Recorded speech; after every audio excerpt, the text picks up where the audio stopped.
Hello, everybody, and welcome. My name is Casey Perkins. I work for C2 Education, and I've been with this company since about 2012.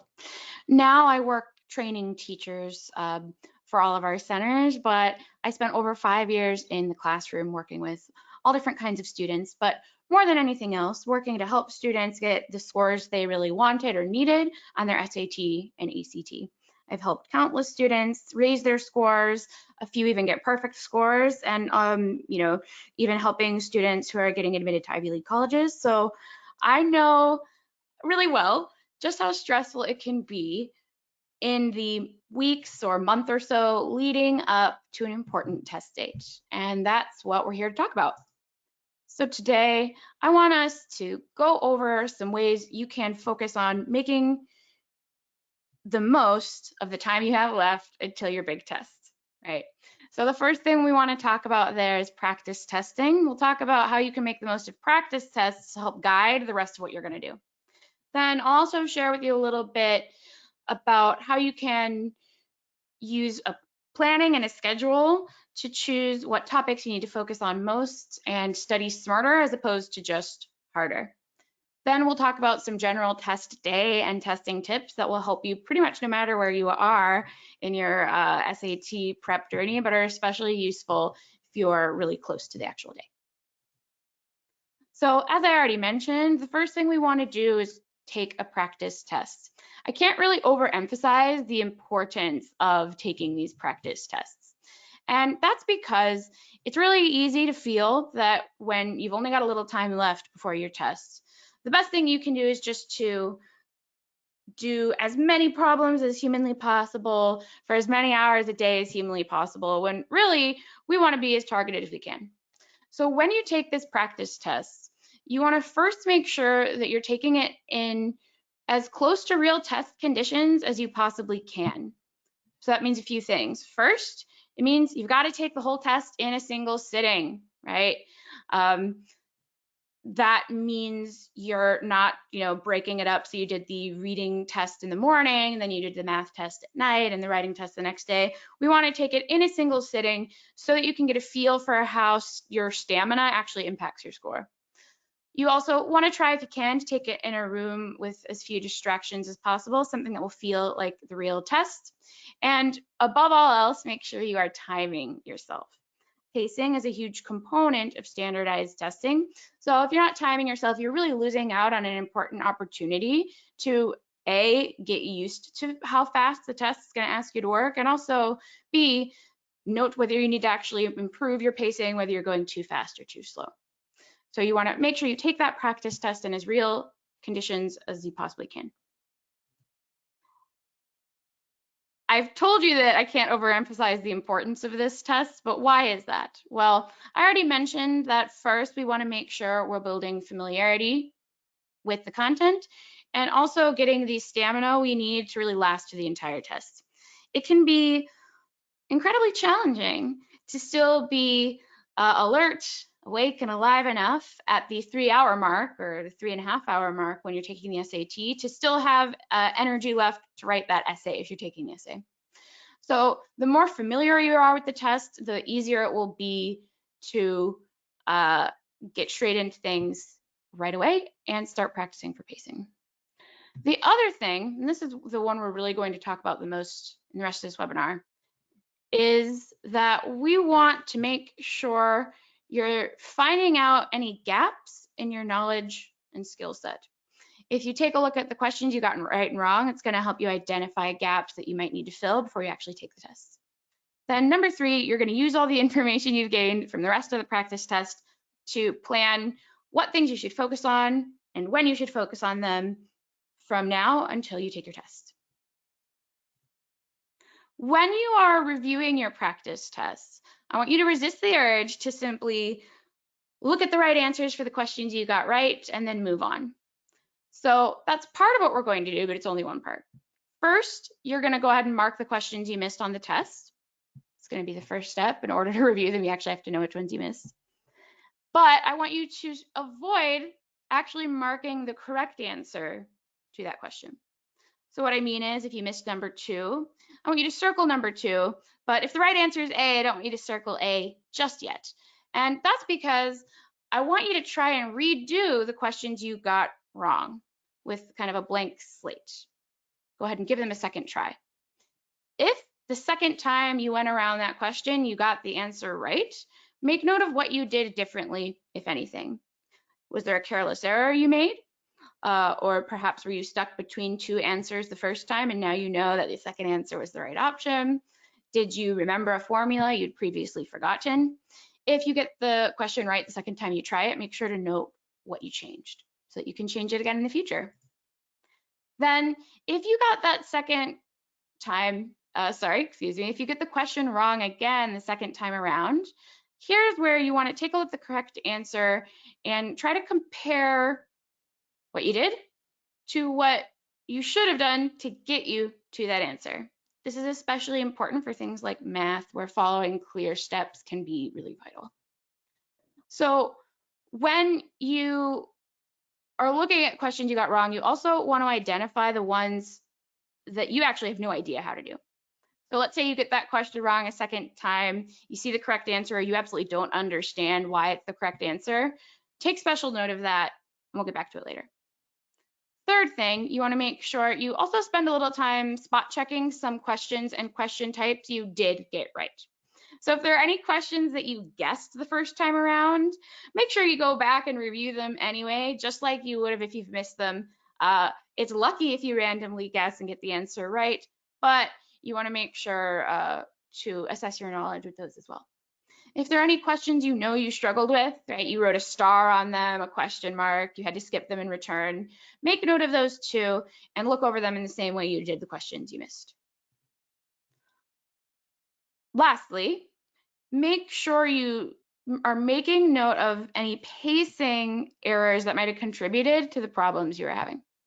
So if you had to guess the last 5 questions on the SAT reading test because you ran out of time, then analyzing the specific question types of the last 5 that you missed is actually not as useful, right? It's much more useful to make sense of your pacing and whether you ran out of time. So sometimes you're going to miss things because you ran out of time, others because you actually made genuine content-related errors, and others because maybe you made some careless errors. You want to make sure you take note of this so you can correct those errors when you're studying.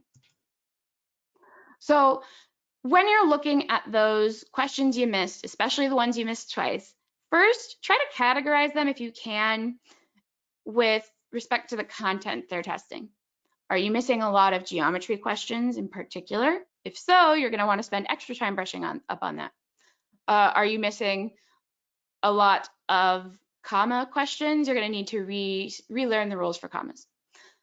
Also, take a look at how good you think your strategy and skill sets are. We'll talk more about what that means later, but we're looking here at stuff like process of elimination and the like. Then lastly, as I already mentioned, look for timing and pacing. You're going to look at these 3 strengths, areas of opportunities for these categories, and then use that to prioritize where you're going from there. And that's what I really mean when I say study smarter, not harder. You could spend 8 whole hours of every single day from today until you actually take your test and not get as much out of it as if you spent half that time or even a quarter of that time every day working because you weren't targeting the right things. The most important piece of this will be for you to create a plan. So when you're creating a plan, you're going to start from your starting point score. And then I want you to go ahead and identify what your goal score is if you haven't yet. So what's your big picture goal between now and the actual SAT? And then you're going to break that down to target specific content or skills that you've identified as weaknesses from your diagnostic test. From that starting point, you also want to look at how important or useful or worthwhile each of these topics is. For example, if you are someone who struggles a lot with the higher level math questions, it may not be the best use of your time to try to learn all the rules for things you don't know, because you're going to put in a lot of effort, time, sweat into doing that, and the investment will possibly be lower than you'd expect. If there are only 2 or 3 questions of a given type on that test, then spending hours and hours on them won't net you as high of a return as would spending the same amount of time on a topic that maybe you're getting 50% of the questions right on, but you have the opportunity to get that full 100 if you really, shore up your weaknesses. So starting from scratch with concepts that you've never heard of before and are completely new and confusing might feel like it's the best way to use your time. You want to carefully consider whether that's actually true.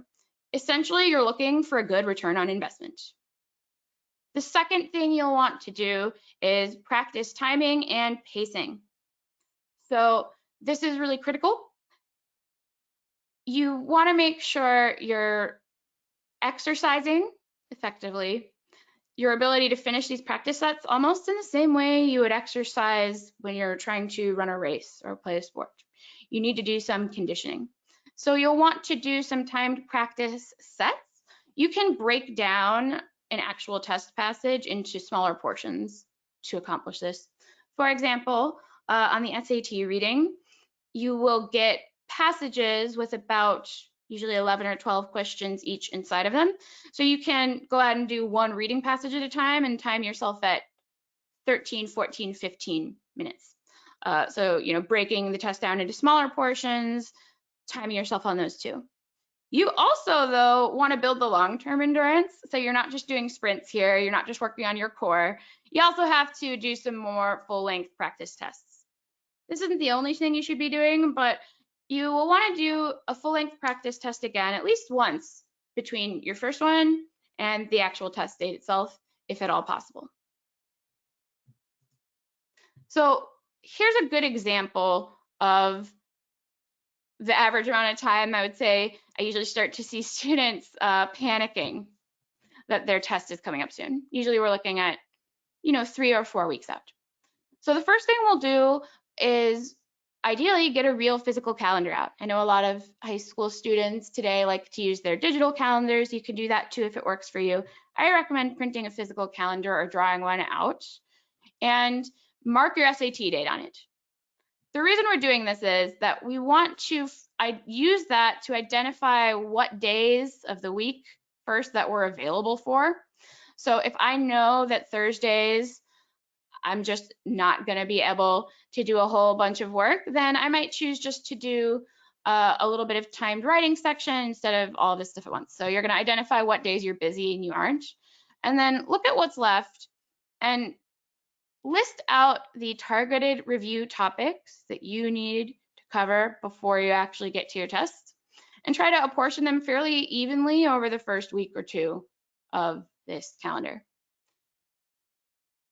This is something that, frankly, I think the average high schooler, certainly this was true for me when I was in school, just doesn't really want to do, and it may feel like a waste of time for you. Here's one reason that it isn't. If you don't create this plan for yourself, if you don't pace yourself out at all in advance, you're gonna end up accidentally getting stuck on harder things for yourself, right? So for me, if I know that systems of equations is a really interesting topic for me, I might look up and see that I've spent an entire week perfecting systems of equations, and now I've only got 1 week left on my test to cover all the rest of this stuff: verb tenses, citing evidence, analyzing graphs, and so on. So you really want to try when you can to pace out the things you need to review, and as well intersperse that with practice sets for mixed review and timed sets. So this is just another example of the pacing thing I was talking about. So I mentioned before that you want to take at least one practice test between whatever today is and your actual SAT day. Ideally though, I would say you're going to want to take one practice test per week. It's very hard to develop the endurance you need to run a 5K without actually practicing full 5Ks. So that's why I'm recommending this. Usually people prefer to do these on Saturdays and Sundays because otherwise it's very hard to actually be able to set aside that full 4-hour chunk of time. The next thing we'll do here, now that we've kind of talked about planning it out, is how we actually go about learning these new skills. So as with everything else, if you're studying for math, targeting your practice is important. It's probably extra important for math. So the first thing you want to do, again, just identify if there are any broader dimensions of math that are giving you trouble. Focus on learning concepts within those and practicing them. And then the second one is critical too. You want to make sure you're able to identify which questions on a test you should skip when you see them and which you should spend time trying to figure out. One of the top errors that I saw when I was working with students is a tendency to get so stuck on a single question that was going poorly that they ran out of time, right? The student starts looking at the problem, you get really stuck on it, and then 3 minutes later, you look up and you realize you're actually on the same problem. That can be a big concern because that leaves you without the opportunity to answer a whole bunch more questions that you might have known the answer to. I like to put it this way. It's much better to have a shot at answering 4 questions that you might know the answer to than it is to spend all of that time on one single question that is giving you a ton of trouble and you may or may not get right in the first place. So this is going to come down to that question of which of these concepts is it realistic for me to learn between now and then, and also do I have time?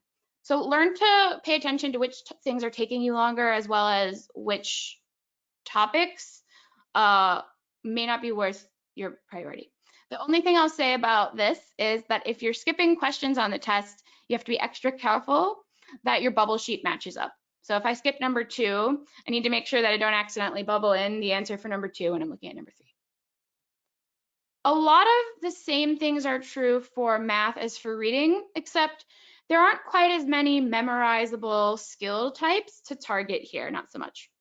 So pacing tends to be the top concern for people working on reading comprehension tests, especially the SAT. I want you to make sure you're focusing on reading comprehension. And another way to do that is not just to practice those passages, although that's certainly a part of it. It's also to read a lot. This is something you should do regardless. It's a very important skill for the rest of your academic life and just for being able to succeed in the working world today. Reading a lot really helps. But getting your brain used to reading for 45 minutes at a stretch is useful, even if you're not actually reading test material. And the greater diversity of material you're familiar with, the better things will be. Then the writing test in particular is a little more like the math test in terms of prioritizing. So like with the math test, you're going to want to identify specific rules of grammar or concepts within grammar that you can memorize, practice, and learn before the test.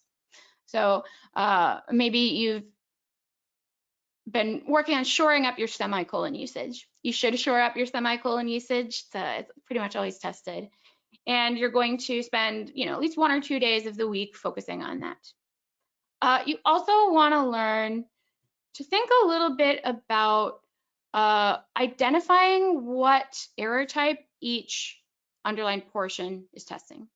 So as we already know, I'm sure, the SAT writing is formatted like this. There'll be a passage and some points of the passage will be underlined. Then you're going to be asked to select from an answer bank which of the options you think is the best replacement for that underlined portion. Essentially, they're asking you to edit or proofread a piece of writing they've provided. Now, the trouble with this is that unlike the reading and the math test, the questions don't really have words. It's just a bunch of options. For this reason, it's important to start practicing identifying what this is actually asking. So for example, if you practice enough, you'll start to notice that if there is a punctuation mark in the underlined portion, comma, a semicolon, anything like that, you're probably being tested on your ability to connect parts of a sentence correctly, and possibly also on sentence fragments and run-on sentences. If you start to get a feel for that and can know it ahead of time, it's going to make things work more quickly for you. Writing is another one where pacing is really important. Like with reading, you have discrete passages that you can practice pacing one at a time, right? You can practice one 11 question passage at a time for your pacing. And then, as with all of the other types of tests, you want to make sure you can know when to give up, or know when to skip and return, or know when to guess. Because the last thing here to note is that you should always guess. We'll talk more about that when we get to our strategy, but there's never really a reason to leave an answer blank. So if you can make that decision, I'm going to make my best guess now and move on, it's going to help you stop you from leaving a bunch of blanks at the end of your test. So the other thing you want to do is make sure you're realistic with yourself. So if today is Friday and I know my SAT is next Saturday, and currently I'm getting a 650 on reading, and I really want to get an 800 on reading, I may need to be a little bit more realistic about how much I can actually improve in that very short period of time. Of course, hopefully you aren't in that situation, but the same general strategy holds true here too. You want to make sure that you're not overloading yourself, because if you overload the number of concepts you're trying to cover, the amount you're trying to work, it's actually going to make things worse for you. It's better to learn 1 or 2 concepts really well than it is to pull an all-nighter trying to learn 5 concepts or 10 or 20 and remember none of them because you tired yourself out too much. On that same note, you want to make sure you're taking breaks to recharge your brain. The way I usually describe this is like highway hypnosis. So you guys may have heard of highway hypnosis if you were taking a driver's test. Highway hypnosis describes the feeling of kind of pulling off the highway when you've been driving a very long time and suddenly appearing at home, having navigated yourself correctly there, but not really being aware for it, right? Effectively, you're on autopilot. It's really easy to get on autopilot in a bad way like that when you're taking these standardized tests. So if you don't take a break to stretch, whatever, you may find that you're not really there for it. Your brain isn't really alive and awake enough to help you remember what you're actually doing. Then eating healthy and getting plenty of sleep is something you've been told a million times already, and I'm going to tell you again one more time. There's a lot of emphasis put into making sure you eat healthy and get a lot of sleep on the day of the test itself, but you actually want to start thinking about this as soon as you can, because if you didn't sleep on Tuesday, a lot of the SAT stuff you studied on Tuesday might not stick with you. Sleep is very important for forming memories. So it's also just healthy for you as a general rule.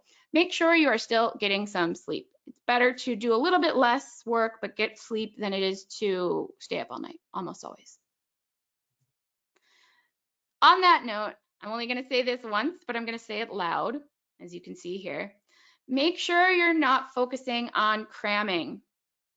The SAT, especially the new SAT as it's designed now, is specifically designed to make cramming really hard. There's not a list of 100 vocabulary words that you can memorize really quickly. It's not just rote memorization of formulas. Instead, it's going to ask you to be analytical. It's going to ask you to take time to really understand what a question is asking and find the right method in your head to apply for that question.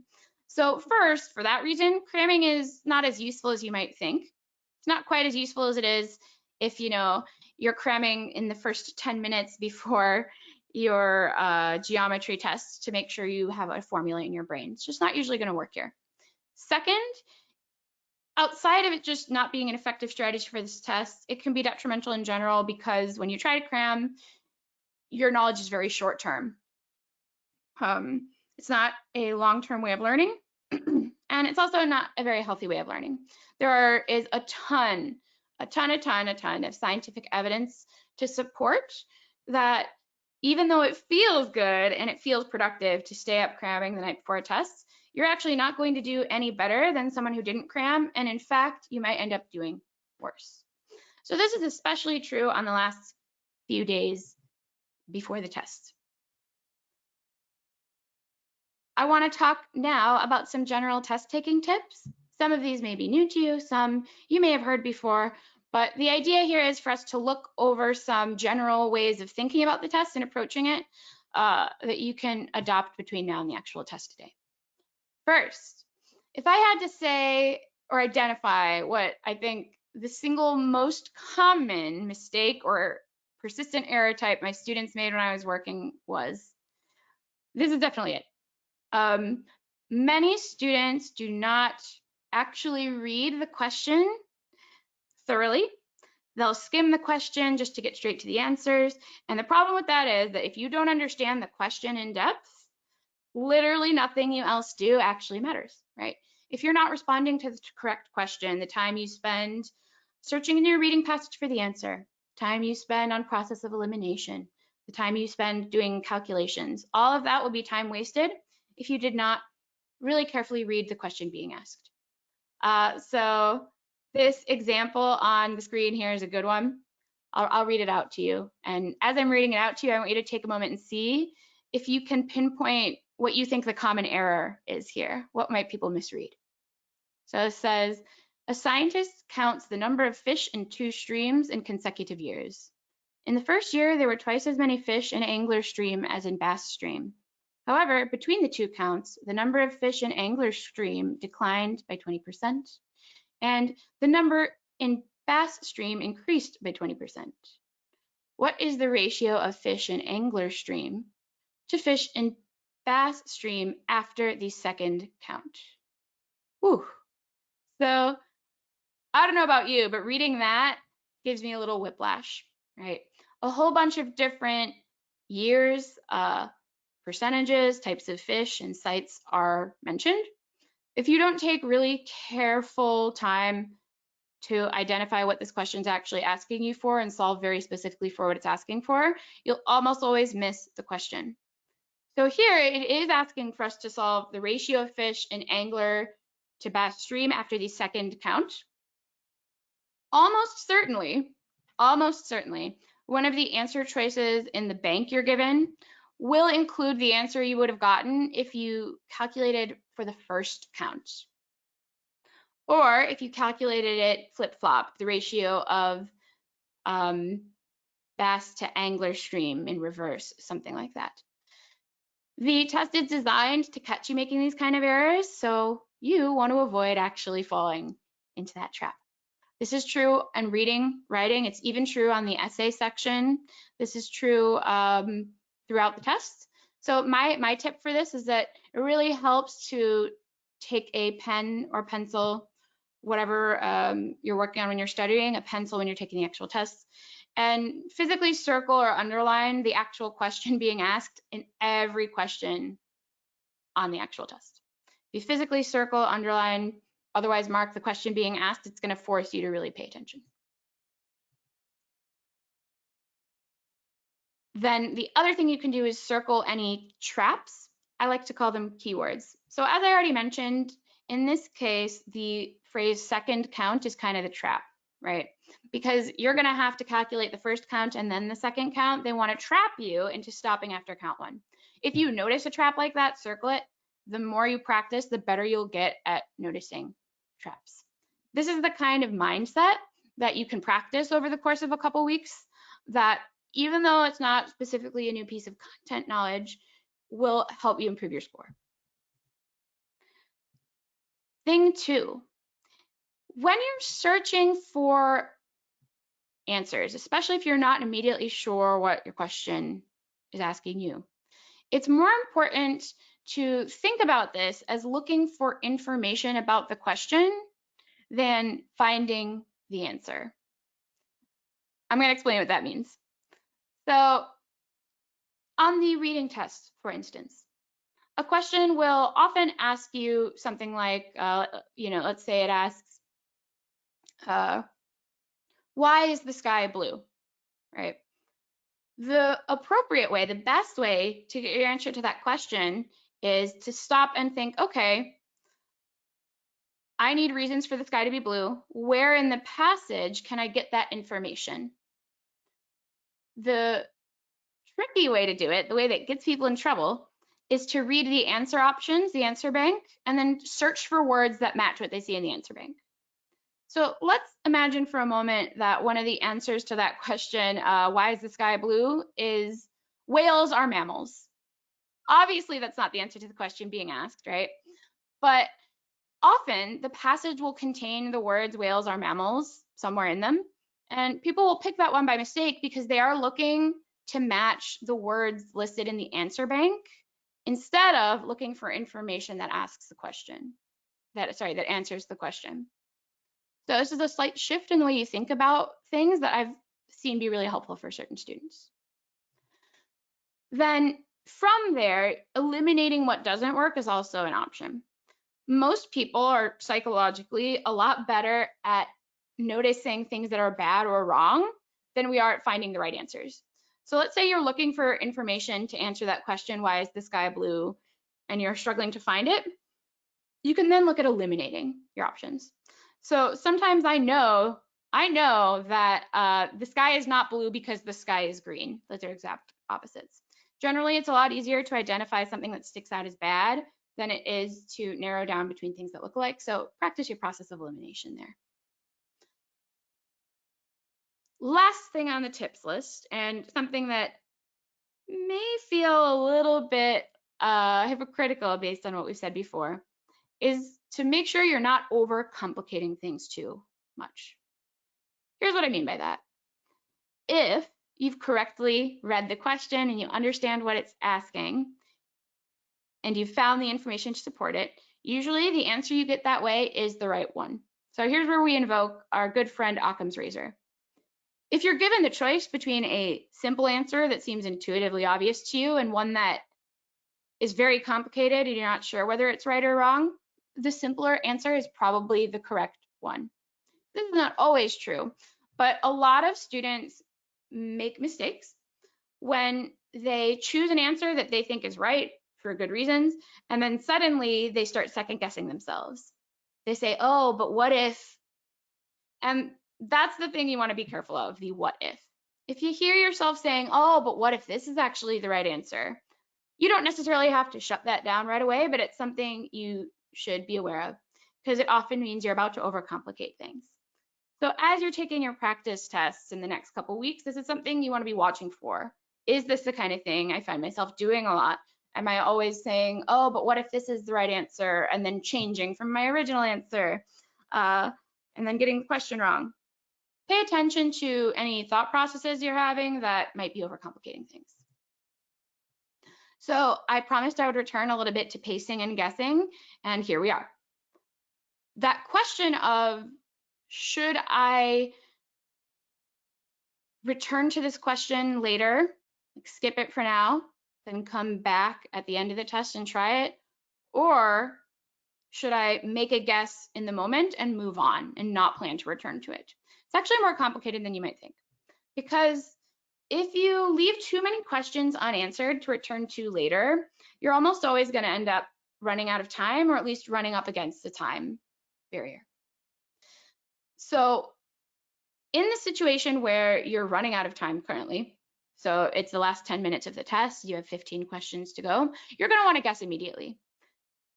This is one other reason why practicing your pacing is so important, and also understanding the pacing of the test. So you need to always be aware of how much time you have left, so that if you see a question that you can't answer right away, you can make this decision. If you're running out of time, guess immediately. Resist the urge to circle it and go back. We're going to be realistic. You probably won't have time.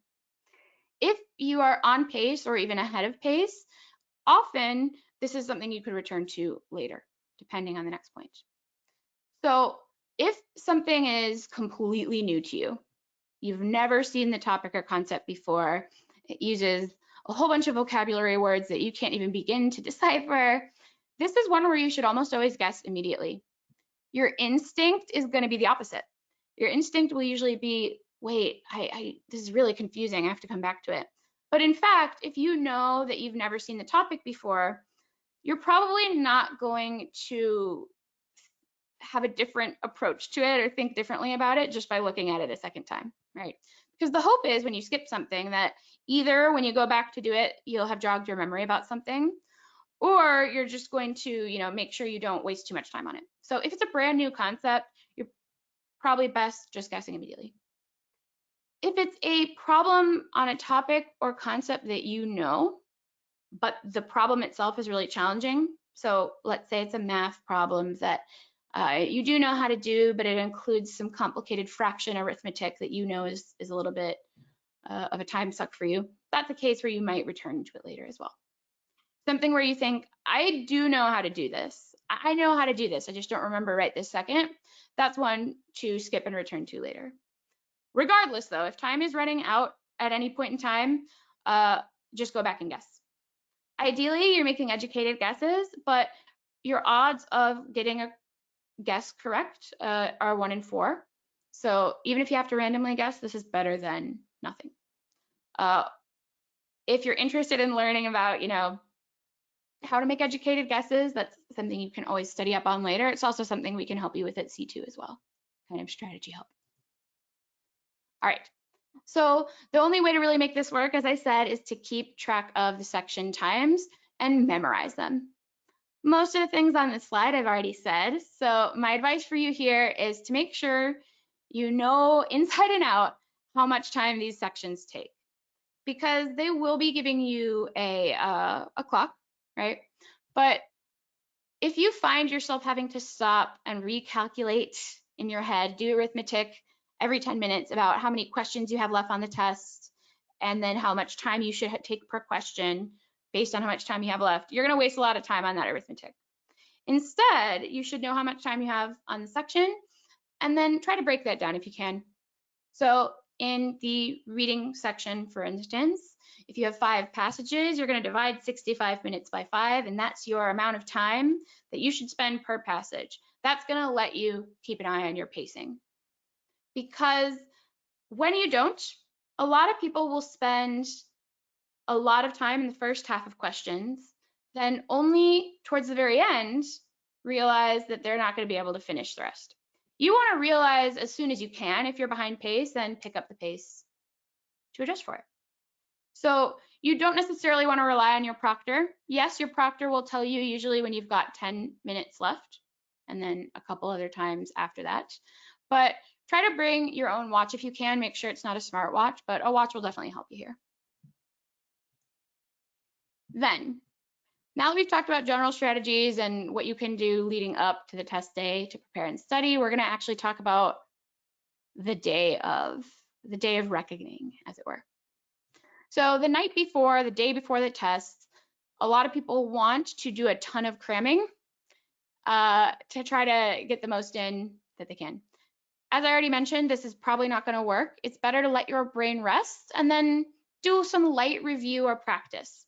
You don't want to get to the point where you're stressing yourself out or something is really taxing. This should feel like power walking. If you're about to have a big race tomorrow, you don't want to just lay on the couch all day before your big running race, but you don't want to run a marathon either. You're probably going to have some power walking or a light jog. Make sure the review or practice you do on the day before is a light jog. And again, eat healthy. Your brain needs not just in the moment sugar rush of you eating a power bar right before the test, but also some of that long-term fuel to build memories and learn as you sleep. And if you're interested in that, you can always look up the great many scientific studies that support that that's true. This is not really the time to learn anything new. You should just be reviewing. Then in the evening, the only other thing I have to add is make sure you prepare and pack everything for your test day before class. Pick out what you want to wear, set your alarms. Yes, alarms, plural. Me personally, I am somebody who sleeps through alarms unless I set 2 or 3. And many, many years ago, when I was taking the ACT to get admitted to college, I overslept on the morning of one of the ACT tests. And I had to rush there in my car, and I barely made it in time, and I did not do very well on that test day, because by the time I got there, I was so stressed out by trying to rush to get there that my mind was frazzled. So make sure you're ready, and so you're not going to be rushing to get to the test center that day, or so that you don't oversleep. So what should we pack for test day? There are a couple things you absolutely have to have. First is your admission ticket. This is something that you will either have printed or have sent to you when your registration was confirmed. You also really need to bring a photo ID. A lot of people forget this, and they will turn you away if you don't have your photo ID in most cases. They want to make sure that the people taking the test actually belong to the test. So make sure you don't forget that. You should have at least 3 pencils. Yes, you need a number 2 pencil. Some students will tell me, oh, the proctor will have extra pencils. There's no way you have of knowing that. And you know, you don't want to be caught in a situation where all of your pencils have broken in the middle of the test and you have to get up and sharpen it, or it's just an extra stressor that you don't need. If you have mechanical pencils, still bring 2, because sometimes one gets jammed up. So always just have a backup. And even if you don't need them, chances are someone in the classroom will need a spare and you'll get to make a new friend. Then last, make sure you bring an approved calculator. Certain types of graphing calculators and scientific calculators are approved, others are not. You want to make sure you look up that list in your admission ticket and make sure yours falls on that list. If you bring a calculator that's not on the approved list, they're not going to let you use that, and then you'll be without a calculator at all. So make sure that's the case. If you have a pencil sharpener, you should actually bring one of those too, something just to have with you at your desk. A lot of the time, they actually won't let you necessarily get up to sharpen your pencil in the middle of the class. If that means you're going to have to leave the room, you're not going to be allowed to leave the room. You may not leave the room during the testing period, not if you want to come back. So that's one good reason to have a pencil sharpener, as well as erasers. Pencil erasers can do nasty things to Scantron tests. The last thing you want is to realize that your Scantron test is just full of smudges and it's not going to be legible, and spend the last 5 minutes of the test trying desperately to make things look neat. If the Scantron cannot read what you've put down, then you can't get credit for it. So pay attention to that too. Then also make sure that you bring water bottle and snacks. You'll have a snack break. So in the middle, do make sure to eat. Even if you don't really feel super hungry, you should eat anyway. There's a lot of good evidence to suggest that your blood glucose levels in your brains actually directly impacted by things you've eaten in the last couple hours. So you want to make sure you have a snack in case you need it. Ideally something with protein, but whatever snack you find that works for you.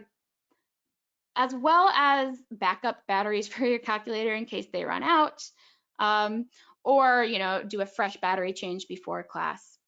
Then make sure you have a light jacket or sweater too. You never really know how air conditioning is gonna work. Sometimes the public school air conditioning is really terrible and you're gonna be really warm. Other times it's, excuse me, a little cough here. Other times it may be frigid and you weren't expecting that because it's summer out. So always bring a sweater no matter what, just in case. It's very distracting when the room is cold. And then if you're going to bring a watch, make sure it's one that does not have an audible alarm and it's not a smartwatch. If you have a watch that buzzes or goes off during the test, they will confiscate it from you and they may even void your test. So be careful of that kind of thing. And again, I'm going to harp on that importance of sleep. You want to make sure you get that full 8 to 10 hours, if possible, of uninterrupted sleep. A lot of teenagers need more than the 8 hours, so really as much as you can within those boundaries. While you're sleeping, your brain is forming those neural pathways I talked about. Sleep kind of eluded scientists for a while, right? First, we didn't really know why we needed to sleep, kind of thought it was to rest your bodies. But really, the most important thing that's happening while you sleep is that your brain is consolidating, weeding out, learning new information, and kind of cleaning out the old stuff. If you don't sleep, it will impact your ability to make good critical thinking decisions while you're taking the test, as well as make things harder for you to concentrate and make your stress higher. And this is why I also said in the month or so leading up to the SAT, you want to be sleeping well too. You're not going to learn or remember things that you didn't sleep on effectively. We say sleep on it for a good reason. Then make sure you stay away from the screens. I know this is a hard one, especially if your alarm clock is on your phone or you're reading a book off of your phone before bed. But screen time before going to bed will decrease your quality of sleep. Even if you do fall asleep, it can make you more likely to wake up while you're sleeping and make it harder for you to fall asleep too. So stay away from the screen and go to bed early. Once you're there in the morning, I have two basic things. First, make sure you've eaten so you're not running on empty. I already explained the importance of being well fed. Then also make sure that the SAT is not the first thing that goes through your brain in the morning, right? We don't just roll right out of bed and into the marathon, right? We stretch a little bit, we warm up first to some degree. Now, we're not trying to lift weights, right? We're not trying to lift weights to get stronger. So I don't really want you trying to learn new concepts the morning before the test, but make sure you've read something. I don't really care what it is. It can be the back of your cereal box. It can be an email from a friend, something from an internet forum you like, or an article from a magazine, whatever. Read something to get your brain moving. You do not have to, and probably shouldn't, do any practice test stuff for stamina reasons, but do make sure you've read something, and then try to do at least one or two really simple math problems. Again, the goal here is not to learn anything new. Instead, the goal is to get your brain warmed up. Make sure you have everything else you need in the bag, right? You've got your ID, all the things we put on our list, and get there early if you can. The most important thing I can tell you after all of this is to try not to panic too much. If you are here with us today, it means you're already taking the first steps you need to take to prepare last minute for this SAT. You're already on the right track and you've got this. You're going to do the best that you can with the time that's been given to you. And panicking will usually only make things worse. So you may need to practice some deep breathing. If you're the kind of person who experiences a little anxiety before tests, like I used to be, you want to make sure to do some deep breathing, as well as just honestly reminding yourself that it's going to be okay. Sometimes just repeating that in your head can be very helpful. If you are too panicky on test day, it will change the way you think about questions, and you'll stop approaching them with that analytical approach. If you have those analytical approaches in mind, then you can just remind yourself what you need to do, remind yourself that you know how to do it, and take a deep breath. Everything will be okay. If this is something that you're still really struggling with, I've laid out for the importance of planning, taking practice tests, but you still feel like you want a little more guidance on that, this is the main thing we do at C2. It's one of our most important goals at C2 is to help you guys first understand your goals and understand what you might need help with. So we offer diagnostic tests at C2, and our diagnostic tests come with score breakdowns like the one I talked about earlier that will help you know what you should target. We also include college counseling. So if you are interested in talking about some options for applying to colleges, what colleges might be right for you, or what kinds of scores, grades, activities, etc., that you might need to get into your goal colleges, you can set up a meeting with one of our directors at C2. From there, we also personalize our program based on what your scores look like and what your goals are. And all of our tutors are experts in their subjects. Everyone who works at C2 has scored in the 99th percentile for the test subjects that they're teaching. So if you get a math teacher at C2 who's there to help you with SAT math, that's someone who scored in the 99th percentile, or the 5th percentile, excuse me, 95th percentile, or the top 5%.